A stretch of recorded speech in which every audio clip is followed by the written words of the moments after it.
नमस्कार, आप देख रहे हैं द बिहार टॉप। मैं हूं आदेशपुरी। टीआरई 3 यानी कि तीसरे चरण की शिक्षक बहाली जिसकी परीक्षा बीपीएससी के द्वारा ली जा रही है, पुनर्परीक्षा जो है वो पूर्ण हो चुका है और अब छात्रों को आंसर की और रिजल्ट का इंतजार है। आपको बता दें कि प्रभात खबर के हवाले से ये खबर है कि अगस्त अंतिम तक रिजल्ट जो है घोषित कर दिए जाएंगे और आंसर की को लेकर भी सूचना दी गई है। इसके साथ साथ यह भी बताया गया है कि अभी रिजल्ट में कौन सी अड़चनें हैं और कौन से दस्तावेज सरकार के द्वारा बीपीएससी के पास आने हैं, जिसके बाद रिजल्ट देने की प्रक्रिया शुरू कर दी जाएगी। आपको बता दें, जो खबर निकल के आ रही है उसके मुताबिक राज्य सरकार द्वारा शिक्षक नियुक्ति में दिए जाने वाले आरक्षण का हिस्सा 50% तय करने के साथ ही बीपीएससी जल्द रिजल्ट निकालने की तैयारी में जुट गया है। बीपीएससी अध्यक्ष रवि मनुभाई परमार ने शनिवार को कहा कि अब तक आयोग को इस संबंध में औपचारिक सूचना और आरक्षण रोस्टर क्लियरेंस के बाद वैकेंसी नहीं मिली है। सामान्य प्रशासन विभाग से यह आनी है, लेकिन जल्द ही इसके मिल जाने की उम्मीद है। उम्मीद में वे अपनी तैयारी जारी रखेंगे। ओएमआर सीट की स्कैनिंग आखिरी दौर में है। मंगलवार तक यह काम पूरा कर लिया जाएगा। उसके बाद इसे अपलोड कर दिया जाएगा, जिसे अभ्यर्थी डाउनलोड कर सकते हैं। इसके साथ साथ इसमें कहा गया है कि अगले सप्ताह के अंत तक आएगी आंसर की। विषय विशेषज्ञ समिति का गठन कर दिया गया है, जो अलग अलग विषयों के लिए प्रोविजनल आंसर की बना रहे हैं।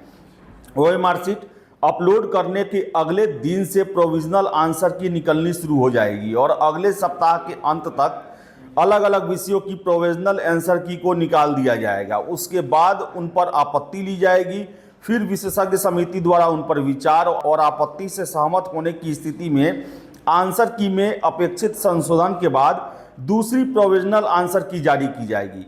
आंसर की के आधार पर अलग अलग शिक्षक श्रेणियों और विषयों के अभ्यर्थियों के ओएमआर सीट का मूल्यांकन किया जाएगा। उसके बाद रिजल्ट निकालने के लिए आरक्षण कोटिवार रिक्तियों की जरूरत पड़ेगी। तब तक यदि आरक्षण रोस्टर क्लियरेंस के बाद उनको रिक्तियां मिल गई तो वे रिजल्ट निकालने की प्रक्रिया को उसके बाद बहुत जल्द पूरा कर लेंगे।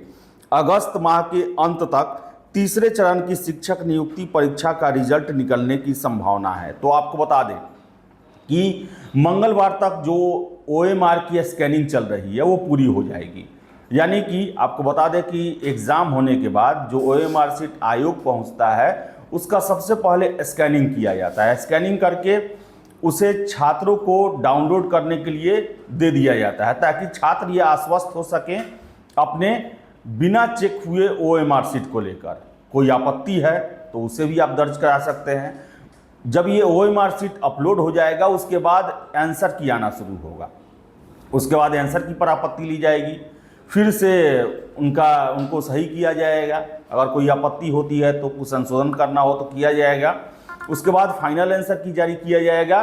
और सबसे बड़ी बात बता दें कि सरकार के द्वारा जो पुराना आरक्षण रोस्टर जो है, यानी कि टीआरई 3 जब आया था उस समय बिहार में नई आरक्षण व्यवस्था लागू हो गई थी, जिसमें 75% आरक्षण था ईडब्ल्यूएस को लेकर, और अब जो है 60% आरक्षण का ही फॉर्मूला होगा। यानी कि 50% जो परंपरागत आरक्षण है और 10% ईडब्ल्यूएस का।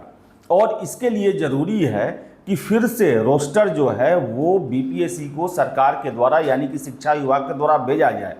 तो बीपीएससी अपनी तैयारी में लगा हुआ है और उन्हें आशा है कि 20 अगस्त तक सरकार के द्वारा आरक्षण रोस्टर क्लियरेंस की सूची जो है वो बीपीएससी को भेज दी जाएगी और उसके बाद रिजल्ट देने की प्रक्रिया शुरू कर दिया जाएगा। तो आपको बता दें कि आरक्षण के कारण आरक्षण को लेकर जो है हाई कोर्ट के द्वारा और सुप्रीम कोर्ट के द्वारा अलग अलग जजमेंट आया, जिसका प्रभाव बिहार में भर्तियों पर सबसे ज़्यादा पड़ रहा है। क्योंकि आरक्षण के रोस्टर के कारण जो है नोटिफिकेशन और रिजल्ट दोनों फंसा हुआ है और सभी आयोग जो हैं वो सरकार पर निर्भर हैं कि कब सरकार के द्वारा जो है एक सूची जो रोस्टर जो है वो बनाकर विभिन्न आयोग को भेजा जाता है। आशा करेंगे सब कुछ समय से हो और अगस्त लास्ट तक रिजल्ट इनका घोषित कर दिया जाए। जो भी अपडेट है हम देते रहे हैं, आगे भी देते रहेंगे। चैनल को सब्सक्राइब जरूर कर ले, वीडियो को लाइक शेयर करना ना भूलें। बहुत बहुत धन्यवाद।